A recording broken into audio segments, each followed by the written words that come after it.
Yeah.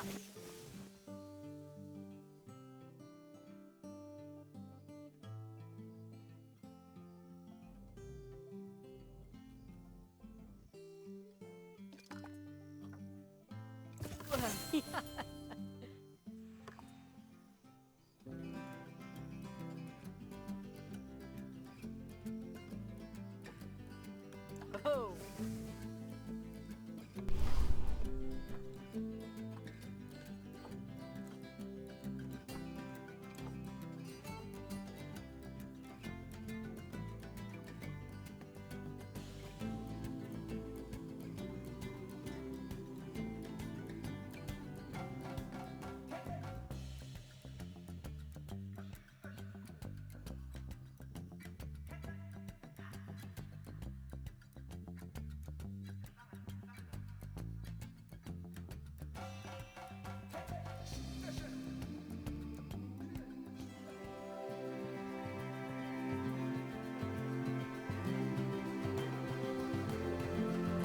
Ah, heyo at Hematu. Yeah. Oh, sorry about that. I have a habit of slipping back into the Planko language. It's good to finally meet you in person. I'm Bernard, although I insist you call me Bernie. The only person who calls me Bernard is my wife. And even then, only when I've tracked elephant dung into the carpets. As you know, I own several zoos, but I always like to show people the ropes here at my home. This is the first zoo I ever opened, and a source of great pride for me. And prize, thanks to a lion breeding program we ran in the 80s. But we're in the middle of a big renovation, and that's where you come in. Sadly, our old contractor had to retire after developing a fur allergy. Poor devil kept sneezing his dentures into the lion habitat. So, it's up to you to finish everything off. Don't worry, though. I'm not completely throwing you in at the deep end. My head keeper, Nancy Jones, will be lending a helping hand. Oh, she's a hard worker, and she'll expect you to be too. But I'm sure you'll get along like a house on fire, or even better, one that isn't on fire. Less shouting that way. Hello there. From that rosy, fresh face of yours, I'm guessing you're Bernie's new hire. Good. Now, I hope you're ready to ditch your diploma because we're about to get really hands-on. But before we begin the real work, how about we familiarize you with the zoo by learning how to fly around it and visiting some of our beautiful animals? We'll start by popping over and having a look-see at the grizzly bears in their habitat.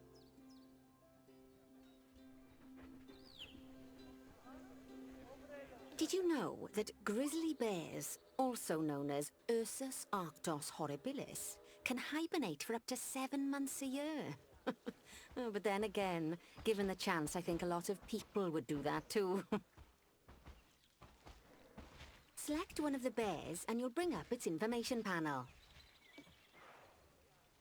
This is where you can find out all kinds of information about your animal, the most important thing being its overall welfare. You'll learn more about animal welfare today as we go through your objectives. But for now, let's enjoy this magnificent animal. Why don't you select the camera at the bottom of its information panel?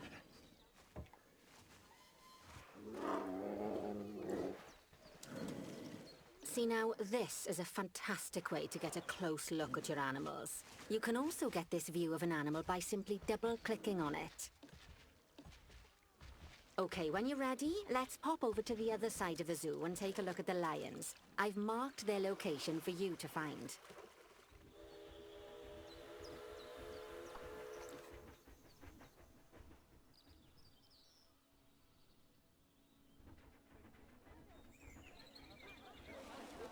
Panthera leo leo, or the West African lion to you and me. Lions are the most social of the big cats, and there can be as many as 40 lions in a pride, although prides of that size are pretty rare. As Bernie would say, those lions are awesome, which is precisely why I handle the training instead these days. Anyway, how about we get started on those objectives? Come on, let's head over to an empty habitat and see what needs doing there.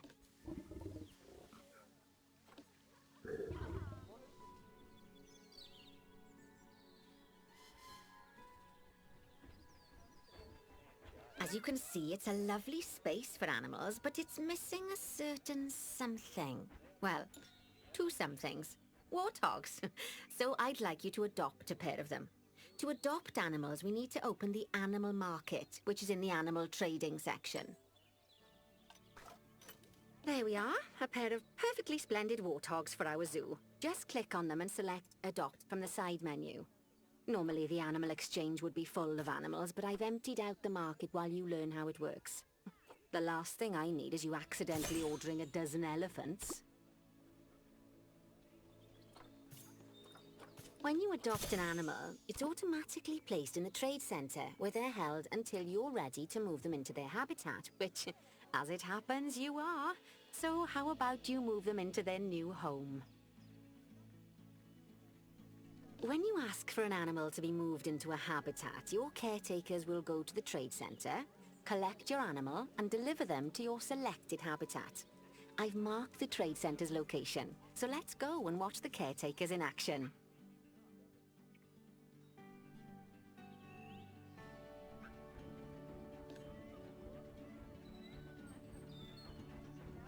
Well, as you can see, those caretakers don't hang about. They'll move those animals to their destination as fast as possible. Of course, normally we'd have to place the animals into quarantine before moving them into a habitat, but I am assured by a person of good standing that these warthogs are in the very rudest of health. Right, let's get the warthog's habitat finished up so we can keep them nice and happy. You see, each animal in the zoo has an overall welfare statistic, basically how happy they are. And that overall welfare statistic is itself comprised of 4 different areas: nutrition, social health, habitat, and enrichment. Luckily, if you select an animal, you'll bring up their animal welfare information panel, which we saw earlier, where you can see how they're doing. That way, you'll know exactly what areas need to be addressed. Don't worry if that's a lot to remember. You can always check the Zoopedia for more information. Let's start by making sure we're taking care of the warthog's nutrition welfare. To do this, we'll need to place a food station and a drinking station. Now, each animal requires a different type of feeding station, and for the warthogs, it's a small feeding trough. So let's add one of those and a water bowl.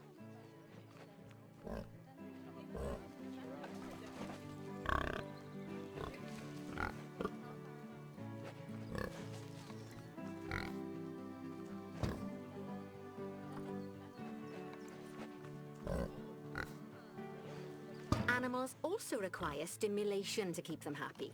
Let's add a lovely mud bath for the warthogs to roll around in. That bath will count towards their enrichment welfare, specifically their toy enrichment welfare. Oh, nice work. You've got a knack for this, I see. Now, our contractor had to leave in a hurry, so this place is in a feral state. Unfinished thingamajigs and whatsits all over the shop. But the first thing we need to finish is the ostrich habitat. It's over near the hippos.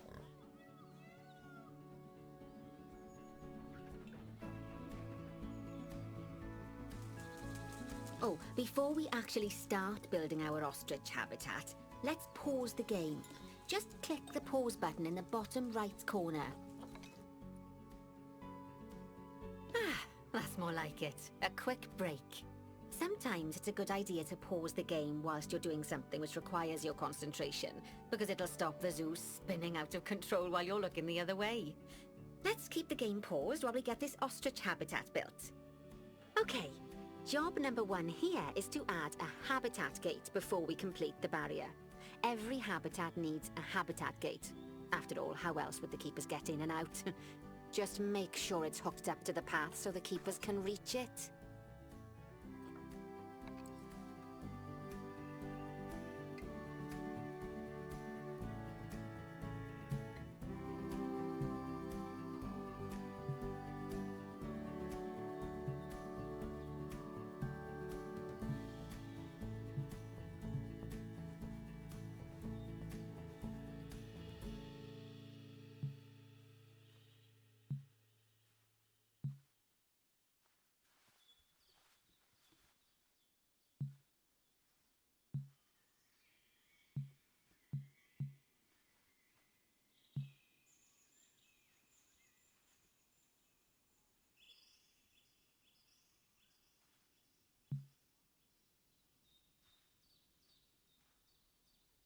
Right, let's complete the perimeter barrier so we can adopt us some ostriches.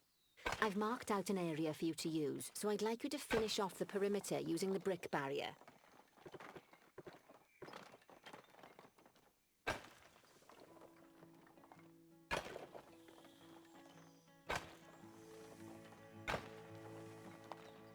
Good work! Remember, before you can place animals in any habitat, it has to have a full loop of connected barrier. Now, you've probably noticed that guests can't actually see into this habitat at the moment. At least not without a stepladder. But seeing as they're banned, I'd like you to select a piece of barrier and swap out the brick for a glass barrier, so the guests can see in.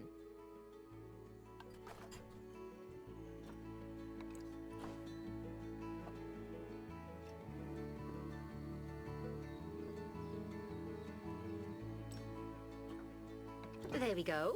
Adding in more windows gives guests even more opportunities to see the animals in a habitat. It's always best to make sure the guests can get a good view into a habitat from the path they're walking on, because it makes them happy, and because this would be a pretty terrible zoo if they couldn't. The last thing we need to do is to add a donation box. You see, when guests enjoy the view of an animal, they'll make a donation. Just make sure you put them in easy-to-reach places, like near a viewing point. Donation boxes are one of the main sources of income for the zoo, so make sure you remember them. Now, before we adopt our ostriches, you should click the play button. After all, if the game's paused, then so are our caretakers, which will make it a bit tricky for them to deliver the ostriches, eh? By the way, as well as pausing the game, you can speed the game up by clicking on the fast forward button. It'll run everything at 2 times and 5 times faster. It can be useful, especially if you're waiting for money to accumulate or for animals to be delivered to your habitat. Personally, I use it when I'm waiting for a brew to finish. All right, you've finished the habitat, so it's high time we adopted those ostriches, don't you think? Let's get 4 of them in here.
While we wait for them to be collected by the caretakers and brought to the habitat, you should get it ready for them. Add a suitable feeding station, water station, and an appropriate food enrichment item.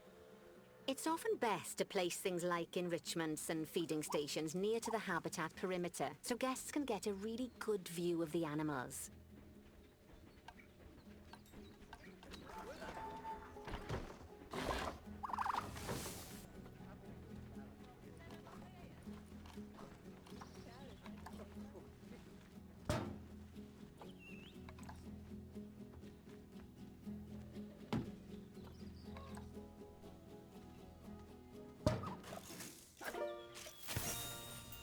Oh, good to see the ostriches have somewhere they can really stretch their legs.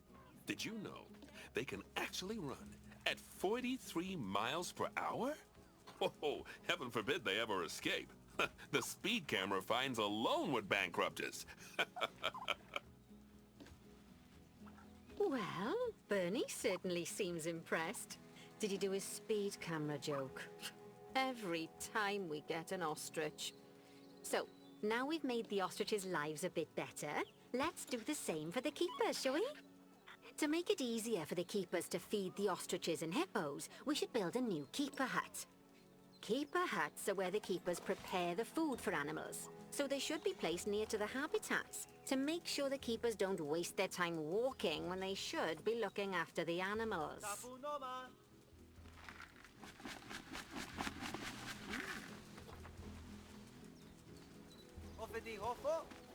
You'll need to rotate the keeper hut to get it to connect up to the path.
This keeper hut only has space for one keeper, but the larger keeper hut can allow multiple keepers to prepare food at the same time. Oh, but bear in mind that keeper huts and other staff facilities shouldn't be placed near to areas where there are lots of guests. Guests don't like seeing facility buildings, and it can affect their happiness. Negatively. In case that wasn't clear. Something that all facilities, shops, and a whole host of other objects need is power. And that obviously includes your newly built keeper hut. So let's place a transformer next to it, shall we? Now, the reason everything has gone blue is because you're using the power heat map. This map allows you to see what is and what isn't powered in your zoo. So, once you've placed your transformer, you can click in the bottom left to turn the heat map off. Lovely work. Now the keepers can start using the hut to prepare food, and thanks to where you've put it, they won't need to walk very far to deliver it to the ostriches and hippos. Let's get on to your next objective then.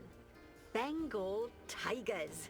We want to adopt some, but I'm afraid there's nothing ready for them yet. Head on over to the plot of land I've marked out. It's not too far away. Righty, your next job is to build a habitat. From scratch. And concrete and glass, I expect. So, go ahead and build it. Just make sure that the habitat includes that big hole we've dug. Oh, and don't forget to add a habitat gate to the barrier. Oh, and make sure the guests will be able to see the tigers.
Now, Bernie takes safety very seriously at his zoos, so we should probably make sure those tigers can't jump out of their habitat, don't you think?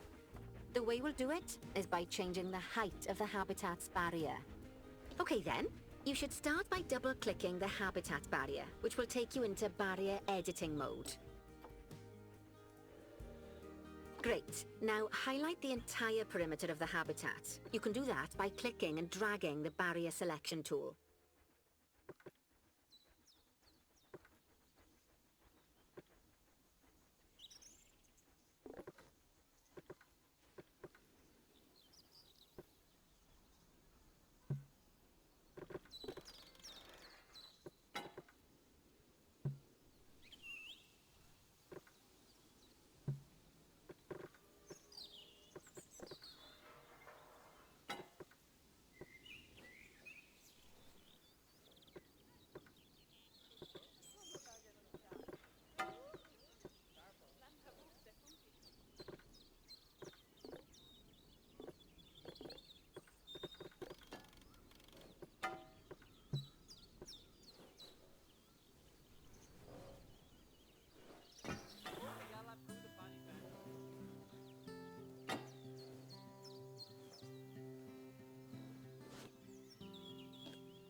Now you've got all of the perimeter selected, you can increase the height of it by clicking and dragging the barrier height tool upwards.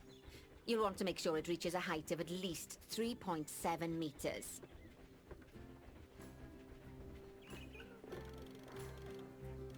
Now that the habitat is in place, don't forget to put down a donation box near to your viewing areas. We need every dollar we can get. Especially as these tigers aren't exactly eating instant noodles for lunch.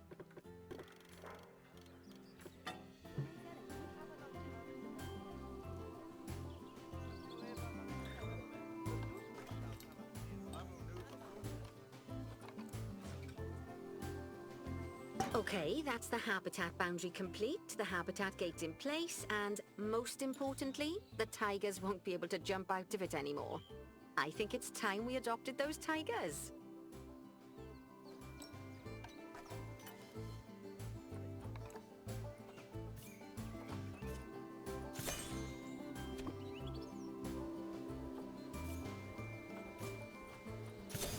Whilst our trusty caretakers collect and deliver the tigers, let's take a look at preparing the habitat for their arrival. We'll start with the basics. Add a suitable feeding station for them.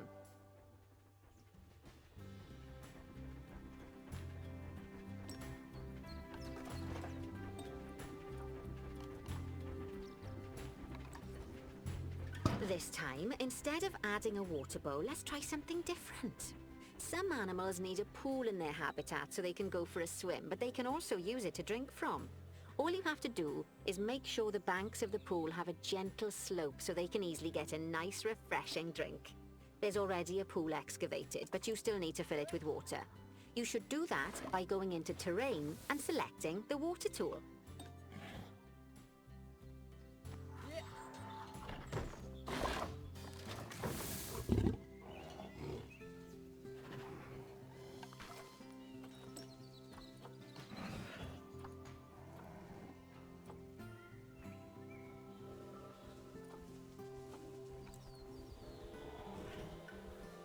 Yes, that'll do nicely. Of course, just like the warthogs and ostriches, these tigers will also need some enrichment. Why don't you add some suitable toy and food enrichment items into their habitat?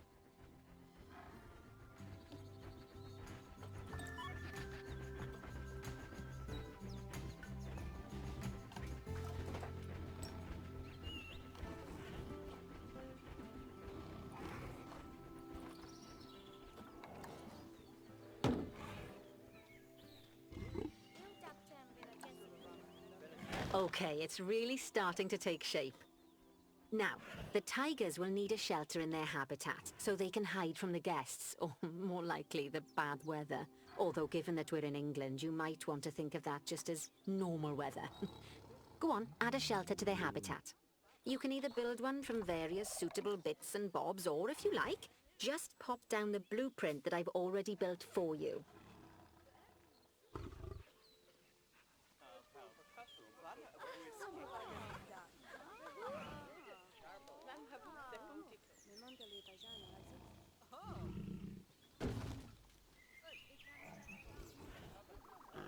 Oh, poor Dabs. I'm sure it can't have escaped your attention that the tigers look a bit miffed. That's because they aren't too keen on the type of terrain in their habitat. Select a tiger and bring up its information panel. Rightio, click on the Terrain tab. That way you can view the terrain information and see how they feel about the different types of terrain. That'll tell you what the tigers need more of or less of in this habitat. Okay then, open the Terrain editing tool, select Painting, and give them some more soil. Yes, that should help with the habitat part of their welfare.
Right then.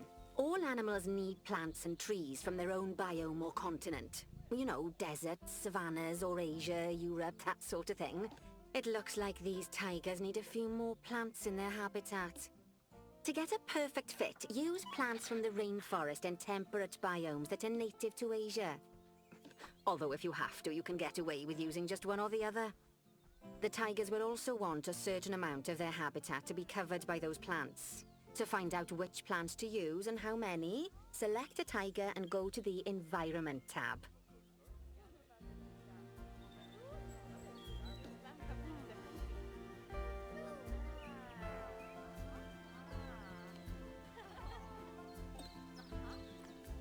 Now, as you can see, some of the plants currently in the habitat aren't quite right for the tiger, like the wattle bushes.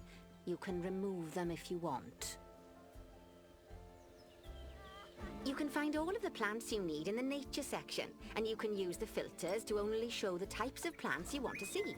In this case, that's plants from the rainforest or temperate biomes.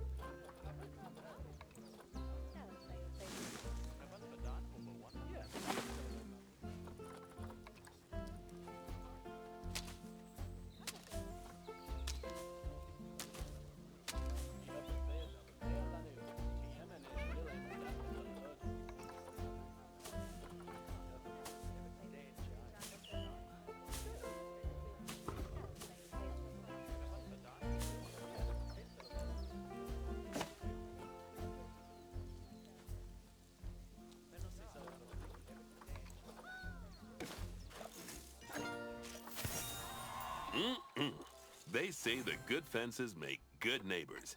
I guess that's doubly true when one of the neighbors is a Bengal tiger.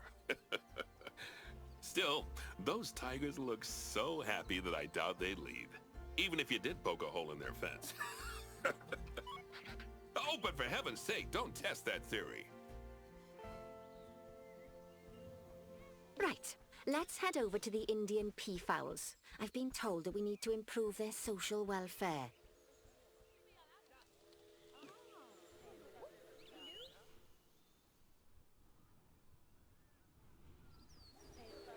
Now then, just find one of the peafowls and select them to open our information panel. Then we can have a good gander at how they're doing. Although technically, I suppose gandering would just be for geese. Expand their social welfare and we can get a bit more detail.